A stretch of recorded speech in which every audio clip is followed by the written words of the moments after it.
김창환 교수님이 이제 개인적으로 다른 모임을 통해서 알고 지금 과는 다른 과이시지만 선배님이시고 그래서 아는데요. 근데 가끔 이제 암 환자분들이 많으니까 의뢰를 해주시는 경우가 많은 것 같습니다. 그래서 저는 이제 뭐 평소대로 하긴 했는데요. 아마 의뢰하신 환자분들이 괜찮았다, 뭐 좋았다, 뭐 이런 것들 때문에 저를 추천하지 않았을까 하는 생각이 좀 들었습니다. 제가 진짜 선한 의사인지는 사실 잘 모르겠습니다. MBTI라고 검사가 있잖아요. 성격 유형 검사가 있는데 저는 ESTJ입니다. 그 중에서도 왕T입니다. 왕T. 사실은 선한 의사, 착한 의사, 드라마에서 나오는 뭐 따뜻한 의사 이런 사람들은 사실은 F 성향이 많으신 분들이 정말 따뜻한 의사인데요. 개인적으로는 T가 좀 많이 강한 사람이라서 특별히 이제 환자분들의 아픔을 공감하거나 이런 부분들이 사실 저한테는 굉장히 위크 포인트라고 저는 생각을 했습니다. 반면에 저는 이제 치료 면에서는 환자를 진단하고 치료하고 어떤 치료가 이 환자한테 가장 좋은 치료인가 이런 거 고민할 때는 T의 영향이 강하기 때문에 이 환자한테 가장 베스트 옵션으로 한다는 거에 대해서는 자부심이 있고요. 네, 그런 부분에선 저의 장점인데 사실 저는 연세안병원에 완화의료센터라는 게 있습니다. 거기 센터장을 제가 미국 연수 다녀와서 2019년 11월부터 맡게 됐습니다. 완화의료라는 거는 일반인들한테는 아직 많이 알려져 있지는 않은데요. 우리가 흔히 말하는 이제 호스피스, 말기 암 환자들이 이제 삶이 얼마 안 남았을 때, 수개월 남았을 때 치료해드린 건 저희가 호스피스라고 하고요. 완화의료는 그거보다 좀 광범위한 개념입니다. 그래서 암으로 진단받은 완치가 어려운 환자들을 어떻게 우리가 그들의 아픔들을 공감하고 도와주고 그냥 육체적인 질병뿐만이 아니라 정서적, 사회적, 영적 돌봄까지 하겠다 하는 게 이제 완화의료라고 합니다. 사실은 저에 대해서 이제 돌아보기 시작을 한 것 같아요. T 성향이 강한 정민규라는 교수가 따뜻하고 공감할 수 있는 의사가 될 거냐를 많이 고민하게 된 것 같고요. 그것을 통해서 조금씩 저도 변화가 되고 있다고 생각하고요. 그래서 선한 의사가 되려고 하고 있습니다. 글쎄요, 명이 어려운 것 같아요. 근데 이제 일단 제가 생각하는 명이란 그 분야에서 정말 최고의 권위자가 명의이지 않을까 싶고요. 제가 이제 교수가 된 지 한 10몇 년이 이제 지나고 있는데 저도 이제 명의가 된다면 한 20년쯤은 해야 결국에는 환자들이 저희한테는 의사들한테는 가장 큰 스승이거든요. 환자를 통해서 배우기 때문에 많은 환자들을 치료하면서 시행착오나 더 좋은 치료 그리고 연구나 노력을 통해서 결국 얻어지는 게 이제 명의라고 생각하고요. 그런 부분에 대해서는 저는 이제 과정 중에 있는 사람이라고 생각이 들고 현재 치료의 한계들을 우리가 알고 더 어떻게 하면 더 좋은 치료를 위해서 연구하는 의사가 정말 명의라고 저도 생각이 들고 마지막으로는 아까 말씀드린 따뜻한 마음을 가지고 환자를 공감할 수 있는 능력까지 가진다면 진정한 명의가 되지 않을까 싶습니다. 사실 이제 저희 아내는 간호대 출신의 이제 간호사고요. 학생 때 이제 같은 동아리 통해서 이제 만나게 됐습니다. 결혼하면서 이제 생각했던 게 지역에 이제 개원을 해서 환자도 좀 치료하고 조금 시간적인 여유도 있고 돈도 좀 여유가 있어서 흔히 젊은이들이 말하는 이제 워라밸을 잘 할 수 있는 소화기 내과를 했으면 좋겠다. 이게 이제 아내의 바람이었습니다. 근데 이제 제가 이제 내과 3년 차를 하고 이제 4년 차 때 저희가 과를 정하는 시기가 왔었는데요. 소화기 내과 굉장히 좋은 과인데 소화기 내과보다는 왠지 저는 암 환자가 좋더라고요. 왜 그러냐 했더니 새로운 학문, 새로운 치료법이 계속 개발되는 것도 학문적으로 되게 저한테 끌렸던 것 같고요. 두 번째는 사실은 저의 성격일 수도 있는데 저를 존중해주고 따라주고 믿어주고 흔히 말하는 이제 환자 의사 관계에서 좀 주도권을 가지고 하는 의사가 저는 멋있어 보이더라고요. 그래서 이제 아내를 설득해서 저는 종양내과 의사가 됐으면 좋겠다. 암을 치료하는 의사가 됐으면 좋겠다. 이렇게 아내에게 얘기했는데 허락을 해줘서 제가 또 종양내과를 하게 된 것 같고요. 하면서 더 많이 배우고 제가 생각했던 그 부분도 할 수 있어서 저는 개인적으로 되게 좋은 것 같습니다. 무섭죠. 제가 만약에 암 환자가 되면 저도 동일하게 이제 환자들이 느끼는 공포, 어려움들을 분명히 겪을 텐데요. 그럼에도 불구하고 암은 있는 거잖아요. 누군가는 또 그거를 헤쳐나가야 되고 그거와 맞서 싸워야 된다고 생각이 분명히 들고요. 그런 부분이 오히려 저한테는 도전하는 부분인 것 같아서 치료법도 개발하고 싶고 환자들도 잘 치료하고 싶은 마음이 있습니다. 흑색종은 이제 제가 연수 가시는 교수님 대체로 이제 들어오면서 이제 흑색종이라는 병을 이제 치료를 하게 되었고요. 흑색종은 서양에서는 좀 흔한 암이거든요. 한 5위권 정도의 암인데 우리나라는 12위권 밖의 암으로 굉장히 드문 암입니다. 그럼에도 불구하고 재밌었던 점은 이 흑색종이라는 병에서 처음 이제 지금 한 10년 전부터 유행하고 있는 면역 치료가 이제 시작이 됐거든요. 그래서 흑색종 환자들을 보면서 면역 치료에 대해서 더 많이 공부하게 됐고 면역 치료법에 대해서 연구하게 됐던 것 같고요. 예전에는 이제 뭐 수술이 불가능한 이제 암 환자 또는 수술하고 재발하지 않는 암 환자를 위해서는 결국에는 우리가 흔히 말하는 세포독성 항암제를 사용했었습니다. 세포독성 항암제는 정상세포도 공격하기 때문에 머리도 빠지고 백혈구도 떨어지고 설사도 하고 뭐 많은 부작용이 있었죠. 이제 1세대 항암제라고 생각을 하시면 되고요. 2세대 항암제는 이제 표적 치료제가 그래서 나온 겁니다. 어떤 표적이 있으면 더 암만 공격하는 항암제가 이제 개발이 됐던 게 2세대 항암제고요. 3세대 항암제가 이제 면역 항암제가 이제 개발이 된 거고요. 우리 몸의 면역 세포가 정상적으로는 암 세포를 공격해서 치료를 해야 되는데 여러 가지 이유 때문에 치료를 못 하게 됐습니다. 그 못 하게 되는 원인을 찾은 게 이제 요즘에 새로 나온 그 면역 항암제고요. 그래서 면역 관문 억제제 뭐 전문 용어로는 그렇게 얘기를 하는데 그런 면역 항암제가 나오면서 완전히 치료법이 바뀌게 됐죠. 그래서 예전에는 세포독성 항암제 표적 치료제만으로는 완치하기가 어려웠어요. 정말 기적이 일어나지 않으면 4기 환자들이 완치되는 일은 없었는데요. 최근에 이제 면역 항암제와 세포독성 항암제 병합 치료, 면역 항암제와 표적 치료 병합 치료를 오면서 아주 많지는 않지만 그래도 10% 전후의 환자에서는 이제 완치가 되는 이런 기적 같은 일들이 생겨서 지금의 주된 치료는 이제 면역 항암제 상황입니다. 그 중립자 치료는 방사선 치료의 일종이고요. 암 치료의 하나의 무기죠. 이제 수술이라는 큰 무기가 하나가 있고 항암 치료, 면역 치료, 표적 치료라는 또 다른 무기가 하나 있는 거고요. 그다음에 여기는 방사선 치료라는 이제 서로 다른 무기들이 있는데 이 무기들을 잘 조합해서 환자에게 맞춤 치료하는 게 이제 현재 치료하고 있는 거고요. 저희가 그런 치료를 이제 다학제적 접근 치료라고 합니다. 여자에서 85세가 되면 4명 중에 1명은 이제 암 환자고요. 남자는 80세가 되면 5명 중에 2명이 암 환자입니다. 나이가 들면 들수록 암은 걸릴 수밖에 없는 것 같아요. 그래서 암을 걸릴 수밖에 없으면 우리는 그러면 어떻게 해야 되냐? 우리의 전략이 필요하잖아요. 조기 진단하는 게 제일 중요한 거거든요. 예를 들어 위암인 경우에 우리가 증상이 없을 때 내시경을 2년마다 40세부터 권고를 하고 있는데요. 내시경을 증상이 없을 때 해야 조기 위암 또는 1기나 2기로 진단이 됩니다.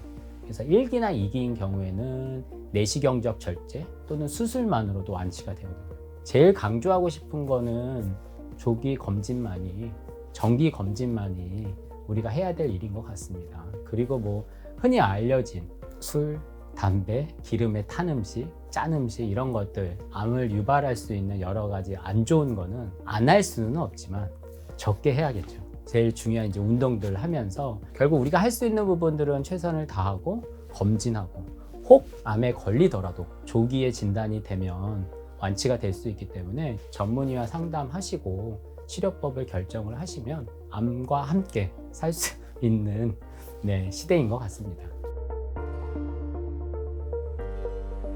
저희 완화의료센터는 의사뿐만이 아니라요, 간호사, 사회사업사, 그다음에 여러 가지 치료사, 저희는 이제 기독교 기관이기 때문에 이제 목사님, 자원봉사자 이런 분들이 팀으로 이루어져 있습니다. 그래서 현재 저희가 급하게 빠르게 3분 진료를 하기 위해서는 환자만 또 병만 치료하는 경우가 많은데 저희 완화의료팀에 오면 다양한 계층의 분들이 환자의 전면을 다 평가를 합니다. 이 환자의 가족은 누구며, 이 환자가 어떤 생활을 했으며, 직업은 뭐였고, 꿈은 무엇이었는데 현재 이 질병을 앓게 되면서 어려움이 무엇인지, 단순히 육체적인 어려움, 병으로부터 있는 어려움뿐만 아니라 사회적인 어려움, 관계에서의 어려움, 정서적인 어려움들 평가를 합니다.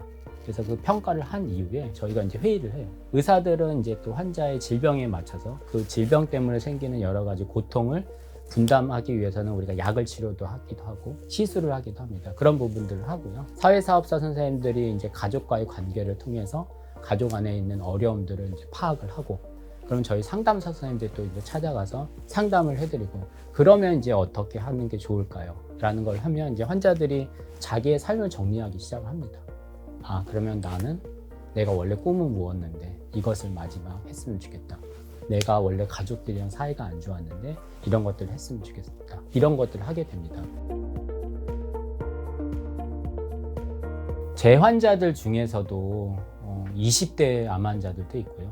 30대 암 환자, 젊은 암 환자, 또 나이 드신 암 환자들도 많이 있습니다. 사실은 저희가 암으로도 죽을 수도 있고, 건강하다가 갑자기 심장마비로 죽을 수도 있고, 우리가 교통사고로도 죽을 수 있잖아요. 그래서 저는 이제 완화센터를 하면서 결국에는 죽음이라는 게 우리의 동전의 앞면과 뒷면 같아서, 어떻게 보면 대부분의 사람들이, 저도 예전에는 죽음은 나와 관계없는 일, 정말 죽음은 먼 일이라고 생각하면서 살았는데, 제 환자들을 보면서 죽음은 결국엔 나의 동전 바로 뒷면이라고 생각을 하고 있고요. 어떤 삶을 살 것이냐, 그런 고민은 분명히 하게 되는 것 같습니다. 스티브 잡스가 그 말을 했다고 그러잖아요.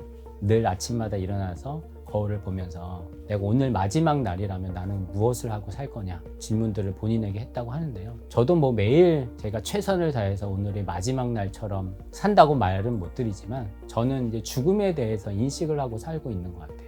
화나는 일, 힘든 일, 고민스러운 일, 이런 게 있을 때 내가 오늘이 마지막이라면 이 화냄이, 이 억울함이, 이 힘듦이 극복될 수 있는 문제인 것 같아요. 그래서 저 자신도 좋은 죽음을 준비를 해야겠다는 생각들을 하고요. 제가 암 환자들을 다 이해하고 하지는 않지만 그분들에게도 결국에는 이제 좋은 죽음을 준비할 수 있도록 도와드리는 게 제 역할이 아닌가 싶어서, 그런 부분들에 대해서는 아직 제가 뭐 100% 해답을 갖고 있는 건 아니지만 저도 배우고 그 환자들과 대화를 통해서 그 길들을 찾아가고 있는 중입니다. 저는 이제 완화센터 생각하면서 결국에는 당신이 혼자가 아닙니다. 결국 동행이라는 의미이잖아요. 환자와 함께 간다는 게 이제 동행이라는 거죠. 암이라는 정말 힘든 싸움의 여정 가운데 단순히 우리가 질병만 치료하는 관계가 아니라 아까 말씀드렸던 그 안에 있는 정서적인 부분들, 감정적인 어려움들, 사회적인 지위에서 또 박탈, 이런 모든 부분들에 대해서 우리가 어떻게 같이 환자와 갈까, 그런 고민이었던 것 같고요. 그 책에서는 제가 기억에 남는 한 3-4 케이스들을 좀 썼던 것 같아요. 그래서 뭐 환자를 돌아보다 보면 모든 환자한테 그런 걸 다 할 수는 없지만 짧은 진료 가운데서도 울림이 있는 진료들이 있거든요. 저도 이제 감정이 이입이 되고, 아, 이 사람이 굉장히 안타깝다, 그런 부분들을 조금 글로 썼던 것 같고요. 사실 제가 글재주가 많지는 않아서 많이 못했지만 어쨌든 그런 부분들을 돌아보면 저도 사실은 많이 배우게 되는 것 같고요. 아까 말씀드린 대로 결국에는 환자를 통해서 제가 인생을 배우는 것 같고요. 정말 환자분들은 저희 의사들의 스승인 것 같고, 의사와 환자로 만나지만 결국 사람과 사람이 만나는 부분들에 대해서 많이 배우고 있는 것 같습니다. 저희 이제 소아청소년 젊은 암 환자였는데요. 이 환자의 얘기를 조금 설명을 좀 드리면, 이 친구는 어려운 가정에서 태어났어요. 그래서 고등학교 졸업하자마자 이제 직장 생활을 할 수밖에 없었는데, 그러던 중에 이제 젊은 나이에 암이 걸렸습니다. 치료를 해도 이제 악화돼서 이제 죽음이 얼마 안 남은, 우리 흔히 말하는 이제 시한부 인생을 살게 되었는데, 저희 완화팀에 오면서 저희 음악치료사와 이제 치료를 하기 시작을 했어요. 이 친구가 워낙에 노래도 좋아하고 음악하는 걸 좋아해서 이 친구가 가사를 쓴 거예요. 그래서 자기가 부모에게 조금 원망도 있었고 어려움이 있었는데 이 가사를 통해서 이 자기의 마지막 삶 속에 희망을 찾게 된 거예요. 저희 음악치료사가 곡을 붙이고 이걸 랩으로 만들었습니다. 그래서 저희가 음원으로 이제 출원하려고 하고 있고요. 환자분은 안타깝게 고인이 됐지만 결국에는 암을 통해서 사실은 이런 관계들이 회복이 되고 자기의 삶을 돌아볼 수 있게 하는 역할들을 또 저희 센터에서 이렇게 도움을 줬다는 게 굉장히 보람을 느꼈고요. 그런 부분들을 저희가 하고 있습니다. 아까 처음에 서두에도 말씀드렸다시피 저는 캐릭터는 따뜻한 의사는 아닙니다. 솔직히 말씀드리면 이렇게 봐주셔서 감사한 것 같고요. 뭐 그런 의사가 되라 라고 말씀하시는 거로 제가 알아듣겠습니다. 저는 이제 환자들한테 정확한 정보를 주려고 하고 있습니다. 그래서 환자분의 상태 그리고 치료 방법들에 대해서 정확히 설명을 드리고요. 물론 제가 이제 밀당을 하죠. 강한 환자들한테 제가 강하게 나가죠. 말 안 듣는 환자들한테 또 강하게 얘기하고 어떻게 보면 뭐 협박조로도 얘기하고. 근데 그렇게 하는 이유는 사실은 이 환자는 질병에 대해서는 전문가가 아니기 때문에 제가 강하게 리드를 하면서 드라이브를 걷는 거고요. 그렇게 따라오게 하고요. 그런 부분들에 맞는 환자들은 또 굉장히 좀 좋아하시는 것 같아요. 그래서 모든 환자분들한테 제가 그렇게 하지는 못하지만 이 환자는 감정적으로 지금 힘드시구나. 이 환자는 이게 필요한 것 같아라는 느낌이 올 때가 있습니다. 그 느낌이 올 때는 조금 더 이렇게 따뜻한 말을 하려고 노력을 하고 있고요. 근데 이제 제가 생각하기에는 저의 열심, 그다음에 진심이 있다라고 생각해서 한 것 같고요. 그래서 그런 과정 중에 있지만 그럼에도 불구하고 따뜻한 위로와 격려가 필요한 환자들한테는 조금의 여유를 가지고 친절하고 따뜻한 의사가 되도록 하겠습니다. 이제 의학 면담 기술에서 가장 어려운 부분이 나쁜 소식 전하기입니다. 그래서 이 나쁜 소식 전하기는 의사들한테도 가장 어려운 작업 중에 하나고요. 아까 말씀드린 대로 아직도 저도 배우고 있는 것 같고요. 그래서 어떻게 하느냐, 저희가 이제 방법들이 있습니다. 스파이크라는 방법이 있어서 단계를 이제 하는데 뭐 간단히 말씀을 드리면 환자가 그 나쁜 소식을 듣기가 준비가 되어 있는지를 체크하고 해야 되는 게 중요한 것 같습니다. 나는 준비가 전혀 안 됐는데 확 들어가면 얼마나 충격이 크겠어요. 그래서 이제 조금씩 사인을 주죠. 근데 결국에는 본인의 삶을 마감하려면 자기의 남은 기간이 얼마다, 그리고 그 죽음을 어떻게 준비할 수 있느냐, 저는 시간을 주어야 된다고 생각하거든요. 근데 예전에 그냥 치료만 계속 받다가 돌아가신 분들이 많아서 오히려 이제 저는 이제 치료 차수가 올라가면 갈수록 정말 죽음이 이제 수개월밖에 안 남은 환자들한테는 사인을 드립니다. 그래서 준비를 시키고요. 그 다음에 어떻게 할 건지 이제 설명을 드리고, 아까 이제 완화센터를 소개시켜 드려서 거기서도 이제 저보다 훌륭한 환자들을 잘 마음을 만지시는 치료사 선생님, 상담사 선생님들이 있기 때문에 그분들이 많이 도와주고 계십니다. 교수가 된 지 10년이 넘었기 때문에 조금의 제 시간을 쓸 수 있는 시간은 좀 생긴 것 같습니다. 조교수 때나 뭐 펠로우 때나 레지던트 때는 사실은 개인적인 시간 쓰기는 거의 못했던 것 같고요. 시간 나면 잠자는데 바빴던 것 같고, 일례로 또 얘기를 드리면 저희 딸이 7살 때 그림을 그렸어요. 저는 아들과 딸 2명이 있습니다. 그러면 저희 가족은 4명이겠죠. 근데 그림을 그렸는데 거기에 3명밖에 없는 거예요. 아빠는 없는 거예요, 우리 가족에. 그래서 굉장한 충격이 사실은 있었던 것 같습니다. 어떻게 이제 이 아이한테 아빠의 존재감을 줘야 되나, 이런 고민들 좀 했던 것 같고요. 내가 진짜 앞만 보고 달릴 거냐, 아니면 나의 가족과 아내를 보고 같이 병행해서 살 거냐, 이런 것들을 좀 고민하게 됐던 것 같고요. 그러면서 이제 제가 이제 짜투리 시간에는, 조금 쓸 수 있는 시간에는 최선을 아내와 아이를 위해서 같이 시간을 좀 보내자, 이렇게 목표를 정해서요. 저는 이제 집이 이제 병원 근처인데요. 별일이 없으면 가능한 아이와 함께 식사를 하자.